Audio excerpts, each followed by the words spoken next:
নমস্কার সকলকে, আরো একটা নতুন ভিডিওতে আপনাদের সকলকে স্বাগত। থাম্বনেইল দেখে তো বুঝতেই পারছেন আজকের ভিডিওটা কি টপিকে হতে চলেছে।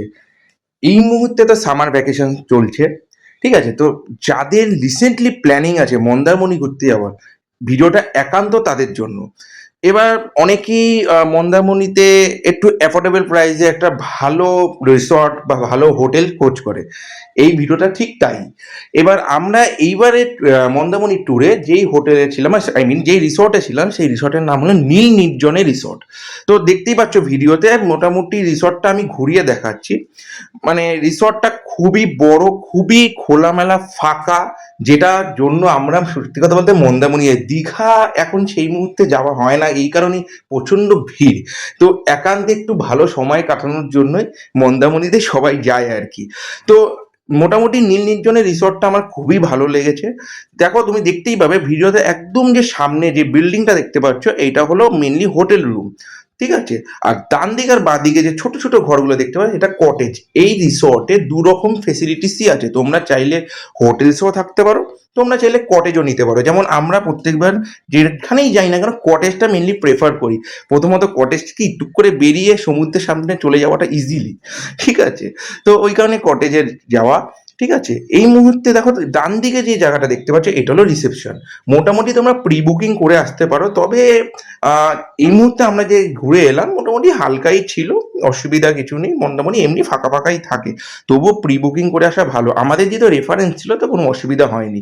দেখো পুরো রিসর্টটাকে সুন্দর গার্ডেন দিয়ে সাজানো, ইভেন ওদের নিজস্ব জমিতে যে চাষ করা হয় সেইখানকার সমস্ত সবজি ফল ওরাই আর কি রান্নার কাজে ইউজ করে। এটা শুনে খুব ভালো লাগলো।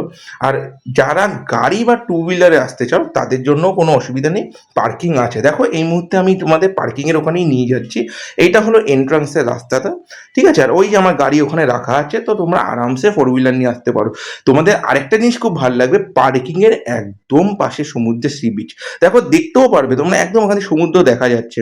আর যদি এই সময়টা ভাটা, যে সময়টা আমি শ্যুট করেছিলাম, না হলে আমরা যখন সকালবেলা পৌঁছই একদম এই যে সামনে যে বোল্ডার ফেলা আছে না, এইখানে সমুদ্রের ঢেউ আমরা দেখতে পেয়েছি। তো মানে খুবই ভালো। এইবার আসি আসল কথা, মোটামুটি অ্যাফোর্ডেবল প্রাইসে তোমরা যদি মন্দারমণিতে কোনো রিসর্ট থাকতে চাও এখানে নিতে পারো। এই মুহূর্তে আমরা আমাদের রুমটা দেখাচ্ছি।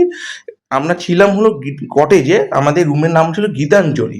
ওখানে বিভিন্ন নামে, মানে বেসিক্যালি রবীন্দ্রনাথ ঠাকুরের বিভিন্ন কি বলবো গীতবিতানের বিভিন্ন প্রবাদ থেকে বা বিভিন্ন নাম থেকে ওদের প্রত্যেকটা কটেজের রুমের নাম করা, ঠিক আছে? তো রুমটা মোটামুটি যথেষ্ট বড়, এসি আছে, টিভি আছে। দেখো কিং সাইজ 6x7 খাট, যেহেতু আমরা দুজন অ্যাডাল্ট আর একজন বাচ্চা, তো আরামসে আমরা শুয়েছি। এখানে আয়না, টিভি, একটা ছোট ওয়ার্ড্রপ আছে, যে তোমরা যদি ওখানে জামা কাপড় রাখতে পারো। আর যেটা সব থেকে ইম্পর্টেন্ট, বাথরুম। আমি সবার আগে গিয়ে দেখি বাথরুম ঠিকঠাক আছে কিনা। বাথরুম ভালো না থাকলে না সেখানে না থাকা যায় না। তো যাই হোক, বাথরুম ওদের খুবই ভালো, ঠিক আছে? গিজারেরও ব্যবস্থা আছে, যারা শীতকালে তোমরা যেতে চাও অনায়াসে গিজার পেয়ে যাবে, কোনো অসুবিধা নেই, ঠিক আছে? আর ঘরের কোনো ইন্টেরিয়ার বা কোনো সমস্যা কিছু নেই, একদম টিপটাপ পরিষ্কার। ওখানে তোমরা একটা জিনিস যেটা ইম্পর্টেন্ট, ওখানে তোমরা কমপ্লিমেন্টারি ব্রেকফাস্ট আর ডিনারটা পেয়ে যাবে, বাট লাঞ্চটা তোমরা ওখান থেকে নিতে হবে। ওখানে সমস্ত কিছু থালি সিস্টেম, তোমাদের প্রথমে গিয়েই আগে লাঞ্চ তোমাদের করতে হবে। দেখো লাঞ্চের মেনুটা তোমরা আগেই দেখতে পেয়েছিলে।